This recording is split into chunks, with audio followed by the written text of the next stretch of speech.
Corona को लेकर केंद्र के साथ पश्चिम बंगाल की मुख्यमंत्री ममता बनर्जी की ठन गई है। राज्य में केंद्र की टीम को भेजे जाने का विरोध जताते हुए ममता बनर्जी ने यह पूछा है कि आखिर किस आधार पर टीम भेजी जा रही है। उन्होंने इस सिलसिले में प्रधानमंत्री मोदी को एक लेटर भी लिखा है।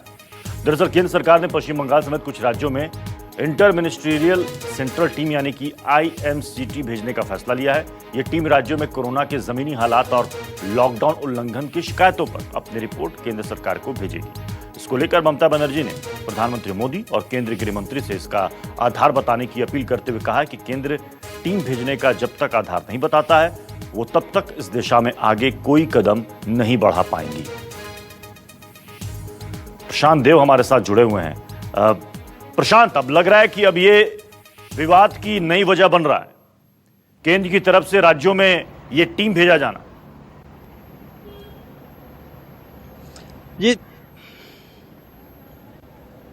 जी देखिए, ये गठन की थी टीम इस बात को लेकर के कि वो 4 राज्यों में जाएगी और अभी टीमें और भी गठित होंगी। तो पहले राउंड में 4 राज्य में 6 टीम गठित की गई थी और उसमें पश्चिम बंगाल भी है, क्योंकि उसमें पश्चिम बंगाल के कई जिले हैं जहां ये केंद्र का मानना है कि वहां स्थिति सीरियस है। जो नोट में लिखा गया, जो ट्वीट के जरिए जानकारी मिली, उसमें लिखा गया कि वहां स्थिति सीरियस है। तो ये जो टीम है वो इस बात की जांच करेगी कि किस तरह के हालात वहां पे हैं, जो मजदूर हैं उनको खाना मिल रहा है कि नहीं मिल रहा है, जो सरकारी योजनाएं हैं उनको ठीक से वहां पहुंच रही है कि नहीं पहुंच रही है, लॉकडाउन का वायलेशन तो कहीं नहीं हो रहा है। ये तमाम चीजों की जो है एक रिपोर्ट जो है बना करके वो केंद्र सरकार को भी देगी और राज्य सरकार को भी देगी। उसमें राज्य सरकार और केंद्र सरकार को दोनों अपनी रिपोर्ट देगी। उसके आधार पर आकलन होकर के आगे कार्रवाई उसमें होनी है, चाहे मदद की या फिर एक्शन की। दोनों ही कार्रवाई की बात उसमें कही गई है कि अगर कोई जरूरत होगी तो उस पर मदद भी की जाएगी और कोई वायलेशन है तो उस पर कार्रवाई भी की जाएगी। ये टीम का गठन करके वहां टीम जा चुकी है। ऐसे में जो है अब पश्चिम बंगाल के मुख्यमंत्री ने इस बात का विरोध किया है, सवाल खड़ा किया है कि ऐसी कौन सी दिक्कत उनके राज्य में है। हालांकि वहां पे मरीजों की संख्या भी बहुत ज्यादा नहीं है, तो ऐसी कौन सी स्थिति है, कौन सी ऐसी गंभीर मसला है जिसकी वजह से पश्चिम बंगाल को चुना गया है और वहां पे टीम भेजी गई है।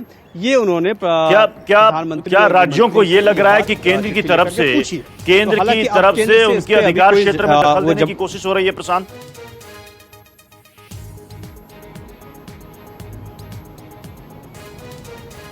देखिए ये बात हो सकती है क्योंकि ये सिर्फ पश्चिम बंगाल तक ही सीमित नहीं है। कल केरल को भी एक इसी तरह की चिट्ठी लिखी गई थी जिसमें कि उनको एक तरीके से चेतावनी वाली चिट्ठी थी, सख्त चिट्ठी थी। जब केरल ने जो लॉकडाउन की गाइडलाइंस थी उस गाइडलाइन को के अलावा कुछ अपनी तरफ से छूट दे दी थी, तो फौरन अपनी प्रतिक्रिया केंद्रीय गृह सचिव ने जताई और उनको चिट्ठी लिखी। उनका जवाब आया कि इस पे वो विचार कर सकते हैं, कुछ कंफ्यूजन की स्थिति है। लेकिन उन्होंने खुले तौर पे विरोध नहीं किया, कुछ बताया केरल राज्य ने कुछ कंफ्यूजन की स्थिति है, उसको वो दूर करेंगे, लेकिन पहले उसको समझेंगे। लेकिन पश्चिम बंगाल में सीधे सीधे उसका कन्फ्रंटेशन हो गया, विरोध हो गया। तो जाहिर सी बात है कि अब इसमें जो बात कही जा रही है कि राज्य आकलन करेगा। एक स्थिति यह भी है कि राज्य आकलन करेगा हॉटस्पॉट का, ऑरेंज जोन का, ग्रीन जोन का, उसके हिसाब से करेगा। दूसरी बात यह है कि केंद्र जो है किसी किस्म का लॉकडाउन वायलेशन नहीं होने देना चाहता है। जो नेशनल डिजास्टर मैनेजमेंट एक्ट 2005 है उसके तहत वो कार्रवाई भी करेगा, वो पूरी नजर बनाए हुए है। तो अब उसमें ये एक तकनीकी बात हो जा रही है कि राज्य जो है वो सख्ती को बढ़ा तो सकता है, लेकिन जो गाइडलाइन में दी गई है पाबंदियां उसको छूट नहीं दे सकता। चलिए, बहुत बहुत शुक्रिया प्रशांत, इस तरह की बात जुड़ने के लिए।